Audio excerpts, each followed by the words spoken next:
Arrazoi askorengatik izango da partida berezia larunbatekoa Iñaki Artola eta Jokin Altunarentzat. Biek alabiek nekez aurkituko dute hobeto ezagutzen duten aurkaririk kantxan eta kantxatik kanpo. Bertsolari aparta da, baina hortaz aparte laun handi da, behakin eozin gauzetaz hitzetia daukezu eta konfiantza emateizun pertsona bada, eta ni behakin bazkaltzea eta gotu naizen da, oso guztua gotu naiz, konfiantza handi emateizun pertsona da. Mutil ona, ze esango edo, ze duai azpimarratu, argi edala oso, ez da, pelotan ala oso mutil argia eta handi kanpoare jokin argia horren pentsamentu azkarri biltzei.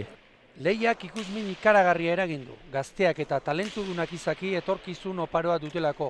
Gipuzkoan aspaldi halako ilusiorik piztu etzelako bi pilotariren inguruan eta alegiarren eta amezketarren artean pike handi samarra sortu delako. Eskotan izate ondoko bi herritan pike txikio jo zea eta han omen dauta lehen burruk handa ibilitako gomendi eta oaiko justu elkarren kontra.